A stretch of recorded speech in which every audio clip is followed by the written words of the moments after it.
ಓ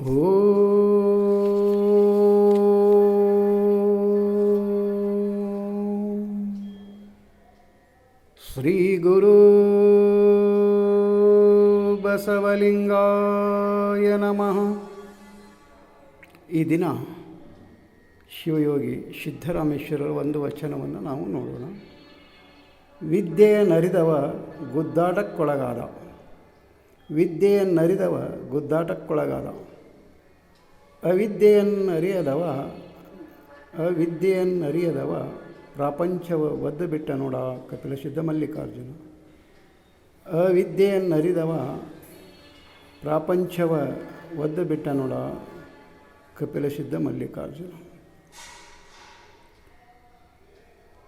ಇಲ್ಲಿ ಶಿವಯೋಗಿ ಸಿದ್ದರಾಮೇಶ್ವರರು ಏನು ಹೇಳ್ತಾರೆ ಅಂದರೆ, ಈ ದಿನಮಾನದಲ್ಲಿ ಸಾಮಾನ್ಯವಾಗಿ ನಾವು ನೋಡ್ತಾ ಇರ್ತೇವೆ, ಎಲ್ಲರೂ ವಿದ್ಯಾವಂತರಾಗಬೇಕು, ಶಿಕ್ಷಣವನ್ನು ಕಲಿಬೇಕು ಅನ್ನುವಂಥ ಒಂದು ಪೈಪೋಟಿಯಲ್ಲಿ ಈ ಜಗತ್ತು ತೊಡಗಿದೆ. ಶಿಕ್ಷಣವನ್ನು ಪಡೆಯೋದು ಅದೇನು ಮಾರಕ ಅಲ್ಲ, ಅದು ಆತನ ಒಂದು ಜೀವನಕ್ಕೆ ಪೂರಕನೇ.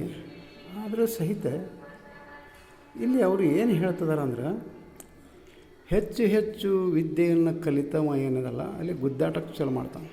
ಯಾಕಂದರೆ ನಾನು ಜಾಣ,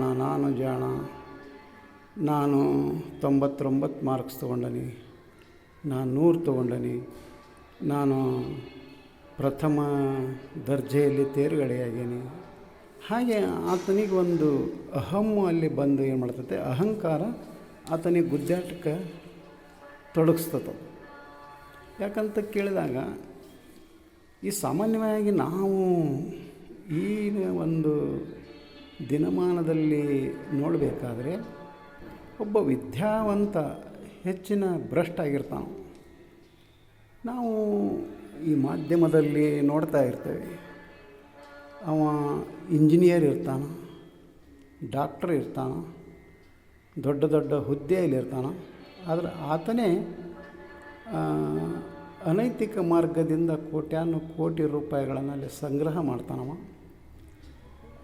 ಲಂಚ ರುಸುವತ್ತು ತೊಗೊಂಡು ಆತೇನು ಮಾಡ್ತಾನಂದ್ರೆ, ಯಾಕಲ್ಲಿ ವಿದ್ಯಾವಂತ ಆಗಿರ್ತಾನೆ ಅಂದರೆ, ವಿದ್ಯೆ ಅನ್ನುವುದೇನಿದೆಯಲ್ಲ ಅದು ಕೇವಲ ಒಂದು ಸಮಾಜದ ಒಂದು ಏಳಿಗೆಗಾಗಿ, ಸಮಾಜದ ಒಂದು ಉದ್ಧಾರಕ್ಕಾಗಿ ಅದನ್ನು ಬಳಸಬೇಕೇ ಹೊರತು ಆತ ಮಾಡೋದಿಲ್ಲ. ಹೆಚ್ಚಿನ ವಿದ್ಯೆ ಕಲಿತು ಮತ್ತೆ ಅಲ್ಲಿ ಸಂಪತ್ತಿನ ಒಂದು ಕ್ರೋಢೀಕರಣಕ್ಕೆ ನಿಲ್ತಾನವ. ಅವಾಗ ಅವ ಏನು ಮಾಡ್ತಾನಂದ್ರೆ, ನೈತಿಕ ಮಾರ್ಗವನ್ನು ಬಿಟ್ಟು ಅನೈತಿಕ ಮಾರ್ಗದಲ್ಲಿ ಅದು ತೊಡಗ್ತಾನ. ಆತ ಅವನಿಗೆ ಬೇಕಾದಷ್ಟು ವೇತನ ಇರ್ತೈತಿ, ಆಮೇಲೆ ಸೌಕರ್ಯಗಳಿರ್ತಾವೆ, ಮನೆ ಇರ್ತೈತಿ, ಕೈಯಾಗ ಗಾಡಿ ಇರ್ತೈತಿ, ಕೈ ಕೆಳಗೆ ಬೇಕಾದಷ್ಟು ಮಂದಿ ಆಳು ಕಾಳುಗಿರ್ತಾವೆ. ಅಷ್ಟಿದ್ದರೂ ಸಹಿತ ಆತನಿಗೆ ಒಂದು ತೃಪ್ತಿ ಇಲ್ಲ, ಒಂದು ಸಮಾಧಾನ ಇಲ್ಲ. ಇನ್ನೂ ಗಳಿಸ್ಬೇಕು ಅನ್ನೋ ಒಂದು ಹಪಾಪಿತನದಿಂದ ಆತೇನು ಮಾಡ್ತಾನಂದ್ರೆ, ವಿದ್ಯೆ ಕಲಿತು ಒಂದು ಸಮಾಜಕ್ಕೆ ಆತ ದ್ರೋಹ ಬಗೆಯುವಂಥ ವ್ಯಕ್ತಿ ಆಗಿಬಿಡ್ತಾನೆ. ಹಾಗೆ ಮತ್ತೆ ಅಲ್ಲಿ ಇಬ್ಬರು ವಿದ್ಯಾವಂತರಲ್ಲಿ ಕೂಡಿದಾಗ ಅಲ್ಲಿ ಏನಾಗ್ತೈತೆ ಅಂದರೆ, ಪೈಪೋಟಿ ಚಲುವಾಗ್ತೈತಿ, ಗುದ್ದಾಟ ಚಲುವಾಗ್ತೈತಿ. ಅದಕ್ಕೆ ಇಲ್ಲಿ ಸಿದ್ದರಾಮೇಶ್ವರ ಏನು ಹೇಳ್ತಾರೆ, ವಿದ್ಯೆಯನ್ನರಿತವ ಗುದ್ದಾಟಕ್ಕೊಳಗಾದ ಅಂತ ಹೇಳ್ತಾರೆ. ಅವಿದ್ಯೆಯನ್ನರಿಯದವ ಪ್ರಪಂಚವ ಒದ್ದು ಬಿಟ್ಟ ನೋಡ ಕಪಿಲ ಸಿದ್ಧ ಮಲ್ಲಿಕಾರ್ಜುನ. ಆ ವಿದ್ಯೆಯನ್ನು ಅರಿದೇ ಇರ್ತಾನಲ್ಲ, ಈ ಓದು ಬರಹ ಇಲ್ಲದೆ ಪ್ರಥಮ ರ್ಯಾಂಕ್ ಬರದೆ, ಆತ ಹೆಚ್ಚಿನ ಮಾರ್ಕ್ಸ್ ತೊಗೊಳ್ಳದೆ, ಹಾಗೆ ಸುಮ್ಮನೆ ಸಾಮಾನ್ಯ ಒಂದು ಉಪಜೀವನಕ್ಕಾಗಿ ಏನು ಬೇಕಲ್ಲ ಅಷ್ಟು ವಿದ್ಯೆಯನ್ನು ಕಲ್ತ್ಕೊಂಡು, ಅಷ್ಟು ಶಿಕ್ಷಣವನ್ನು ಪಡ್ಕೊಂಡು ಏನು ತಾನು ಒಂದು ದುಡಿಮೆಯನ್ನು ಮಾಡ್ತಾ ಇರ್ತಾನೋ, ತನ್ನ ಮೈ ಬಳಸಿ ಆತ ಒಂದು ಕಾಯಕವನ್ನು ಮಾಡಿ ಆತೇನು ಮಾಡ್ತಿರ್ತಾನಂದ್ರೆ, ಅಲ್ಲಿ ತನ್ನ ಉಪಜೀವನವನ್ನು ನಡೆಸ್ತಾ ಇರ್ತಾನೆ. ಆದರೆ ಆತ ಪೈಪೋಟಿಗೆ ಹೋಗೋದಿಲ್ಲ, ಯಾರೊಂದಿಗೂ ಗುದ್ದಾಟಕ್ಕೆ ಹೋಗೋದಿಲ್ಲ. ಯಾಕಂದ್ರೆ ನಾನು ದುಡಿತೇನೆ, ನಾನು ತಿಂತೇನೆ, ನನ್ನ ರೊಟ್ಟಿಯಲ್ಲಿ ಶಕ್ತಿ ಇರೋರಿಗೆ ನಾನು ದುಡಿದು ತಿಂತೇನೆ ಅನ್ನುವಂಥ ಒಂದು ಧೈರ್ಯ ಇರ್ತದೆ ಅವನಿಗೆ. ಹಾಗಾಗಿ ಯಾರೊಂದಿಗೆ ಪೈಪೋಟಿಗೆ ಹೋಗಲ್ಲ. ಆಮೇಲೆ ಆತ ಬೆಳಗ್ಗೆ ಕರೆದ್ರೆ ನಾನು ಹೋಗಿ ದುಡ್ಕೊಂಬರ್ತಾನೆ ಅನ್ನುವಂಥ ಭಾವನೆ ಇರೋದರಿಂದ ಆ ಕ್ರೋಢೀಕರಣಕ್ಕೆ ಹೋಗೋದಿಲ್ಲ. ಕೂಡಿಸಿಡೋದಕ್ಕೆ ಆತ ಹೋಗೋದಿಲ್ಲ. ಆ ವಿದ್ಯಾವಂತ ಹೇಗೆ ಕೋಟ್ಯಾನುಕೋಟಿ ಕಪ್ಪು ಹಣವನ್ನು ಅಲ್ಲಿ ಕೂಡಿಡ್ತಾನಲ್ಲ, ಆದರೆ ಈತ ಕೇವಲ ತನ್ನ ಒಂದು ದುಡಿಮೆಯ ಮೇಲೆ ತನ್ನ ಜೀವನವನ್ನು ನಡೆಸ್ತಾ ಇರ್ತಾನೆ. ಹಾಗೆ ಅಲ್ಲಿ ಒಬ್ಬ ವಿದ್ಯಾವಂತನಿಗೂ ಇರೋ ವ್ಯತ್ಯಾಸ ಏನಂತ ಕೇಳಿದಾಗ, ಹೆಚ್ಚಿನ ಶಿಕ್ಷಣವನ್ನು ಕಲಿತು ಅವರು ದೊಡ್ಡ ದೊಡ್ಡ ಕಳ್ಳರಾಗ ಹತ್ತಿದ್ದಾರೆ ಹೊರತು ಉತ್ತಮ ಪ್ರಜೆಗಳಾಗ್ತಾಯಿಲ್ಲ ಅವರು. ಅದಕ್ಕೋಸ್ಕರ 12ನೇ ಶತಮಾನದಲ್ಲಿ ಈ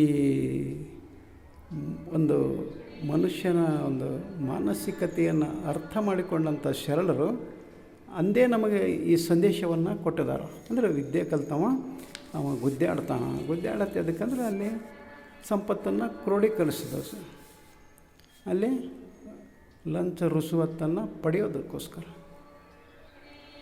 ಆದರೆ ಇಲ್ಲಿ ಅವಿದ್ಯಾವಂತಕ್ಕೆ ಆತ ಏನು ಮಾಡ್ತಾನೆ, ಕೇವಲ ಒಂದು ತನ್ನ ಉಪಜೀವನಕ್ಕೆ ಎಷ್ಟು ಬೇಕು ಅಷ್ಟು ದುಡ್ಕೊಂಡು ಆತ ತಿಂದುಬಿಡ್ತಾನೆ.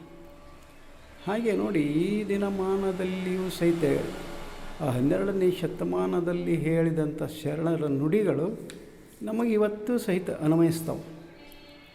ಯಾಕಂತ ಕೇಳಿದರೆ ಈಗೂ ಸಹಿತ ದೊಡ್ಡ ದೊಡ್ಡ ಪದವಿಯಲ್ಲಿರೋರು, ದೊಡ್ಡ ದೊಡ್ಡ ಶಿಕ್ಷಣ ಕಲಿತವರು, ದೊಡ್ಡ ದೊಡ್ಡ ಕಳ್ಳರಾಗಿದ್ದಾರೆ ಹೊರತು ಸಣ್ಣ ಪುಟ್ಟ ಶಿಕ್ಷಣ ಕಲಿತವ, ಸಣ್ಣ ಪುಟ್ಟ ಕಾರ್ಯದಲ್ಲಿ ತೊಡಗಿದವ ಅವ ಕಳ್ಳಾಗಕ್ಕೆ ಸಾಧ್ಯ ಇಲ್ಲ. ಅವ ಕೇವಲ ತನ್ನ ಉಪಜೀವನ ನಡೆಸ್ತಾ ಹೋಗ್ತಿರ್ತಾನೆ. ಅದಕ್ಕೆ ಇಲ್ಲಿ ಶಿಕ್ಷಣವನ್ನು ಪಡೆಯೋದು ತಪ್ಪು ಅಂತಲ್ಲ, ಶಿಕ್ಷಣವನ್ನು ಪಡಿಬೇಕು, ಆದರೆ ಸಮಾಜಕ್ಕೆ ಅದು ಪೂರಕವಾಗಬೇಕು, ಅದು ಮಾರಕ ಆಗಬಾರ್ದು. ಆದರೆ ಇವತ್ತಿನ ದಿನಮಾನದಲ್ಲಿ ಅದು ಆಗ್ತಾಯಿಲ್ಲ. ಯಾರೇ ತಗೊಳ್ಳಿ, ದೊಡ್ಡ ದೊಡ್ಡ ಹುದ್ದೆಯಲ್ಲಿದ್ದವರೇ ದೊಡ್ಡ ದೊಡ್ಡ ತುಡುಗರಾಗಿರ್ತಾರೆ ಅವರು. ಅದಕ್ಕೆ ಇಲ್ಲಿ ಸಿದ್ದರಾಮೇಶ್ವರರು ಈ ವಚನದಲ್ಲಿ ನಮಗೆ ಅಂದೇ ಸಂದೇಶವನ್ನು ಕೊಟ್ಟೋಗಿದ್ದಾರೆ. ವಿದ್ಯೆ ಕಲಿತರು ಸಹಿತಕ್ಕೆ ಸಮಾಜಕ್ಕೆ ಮಾರಕ ನೀನಾಗಬೇಡ, ಪೂರಕವಾಗಿ ಕೆಲಸ ಮಾಡು, ನಿನ್ನ ವಿದ್ಯೆಯನ್ನು ಬಳಸು ಅಂತ ಹೇಳಿ. ಈ ಅವಿದ್ಯಾವಂತ ಏನಾದರೂ ಕದಿಬೇಕು ಅಂತ ಅವನಿಗೆ ಒಂದು ಮನಸ್ಸಾದರೆ, ಒಂದು ಟ್ರೈನಿನಲ್ಲಿರುವಂಥ ಒಂದು ನಟ್ಟನ್ನು ಮಾತ್ರ ಕದಿಯೋಕ್ಕೆ ಸಾಧ್ಯ ಐತಂತ. ಆದರೆ ವಿದ್ಯಾವಂತ ಇಡೀ ಟ್ರೈನನ್ನೇ ಕದಿಯುವಂಥ ಬುದ್ಧಿ ಇರ್ತದೆ. ಆಮೇಲೆ ಸಾಮಾನ್ಯವಾಗಿ ಈ ದಿನಮಾನದಲ್ಲಿ ನಾವು ಮದ್ದು, ಗುಂಡು, ಬಾಂಬು ಏನು ಹೇಳ್ತಾ ಇದ್ದೇವಲ್ಲ, ಇವು ಮಾರಕಗಳನ್ನು ಎಲ್ಲ ವಿದ್ಯಾ ಕಲಿತಂಥವರೇ ಅದನ್ನು ಮಾಡೋದು. ಬಾಂಬ್ ಹಾಕೋದು, ಆಮೇಲೆ ಅಣುಬಾಂಬು, ಏನೇನೋ ಅನೇಕ ಈ ಪ್ರಕೃತಿ ನಾಶವಾಗುವಂತಹ ಮದ್ದನ್ನು ಕಂಡು ಹಿಡಿದವರು ಯಾರು ಅಂದರೆ ವಿದ್ಯಾವಂತರೇ ಕಂಡು ಹಿಡಿದಾರೆ. ಒಂದನ್ನು ಹಾಕಿದರೆ ಅಲ್ಲಿ ಪೂರ್ತಿ ನಾಶವಾಗಿ ಹೋಗಬೇಕು. ಆದರೆ ವಿದ್ಯೆಯನ್ನು ಹೇಗೆ ಒಂದು ಈ ಜಗತ್ತಿನ ಒಂದು ಸೃಷ್ಟಿಗೆ ಮಾರಕವಾಗಿ ಬಳಸ್ಕೊಳ್ತಾ ಇದ್ದಾರೆ ಅನ್ನೋದನ್ನು ನೋಡಿದಾಗ, ಅಲ್ಲಿ ಈ ವಿದ್ಯಾ ಇವರಿಗೆ ಲಭಿಸಿದ್ದೇ ತಪ್ಪೇನೋ ಅನ್ನುವ ಮಟ್ಟಕ್ಕೆ ಅವರು ತಮ್ಮ ಕಾರ್ಯವನ್ನು ತೊಡಗ್ತಾ ಇರ್ತಾರೆ. ಅದಕ್ಕೋಸ್ಕರ ವಿದ್ಯೆಯನ್ನು ಕಲಿತು ಸಮಾಜಕ್ಕೆ, ಈ ಪ್ರಕೃತಿಗೆ ಮಾರಕ ಆಗದೆ ಪೂರಕವಾಗಿ ಒಂದು ಬದುಕನ್ನು ನಡೆಸಬೇಕಾಗಿತ್ತು, ಉತ್ತಮ ಪ್ರಜೆ ಆಗಬೇಕಾಗಿತ್ತು ಅಂತ ಕೇಳಿದಾಗ, ಅಲ್ಲಿ ನಾವು ಮತ್ತೇನು ಮಾಡಬೇಕಂದ್ರೆ ಶರಣರ ವಚನಗಳನ್ನು ಓದಬೇಕಾಗ್ತದೆ. ಶರಣರ ವಚನಗಳನ್ನು ಓದಿ ಪಚನ ಮಾಡಿಕೊಳ್ಬೇಕು. ಆವಾಗ ಮಾತ್ರ ನಮಗೆ ಅಂತಹ ಒಂದು ಜ್ಞಾನ ನಮಗೆ ಬರ್ತಾಯಿದೆ. ಅದಕ್ಕೋಸ್ಕರ ವಚನಗಳನ್ನು ಓದೋಣ, ಪಚನ ಮಾಡಿಕೊಳ್ಳೋಣ ಅಂತ ಹೇಳುತ್ತಾ ಈ ವಚನಕ್ಕೆ ವಿರಾಮ ಕೊಡ್ತಾ ಇದ್ದೇನೆ. ಶರಣು ಶರಣಾರ್ಥಿ.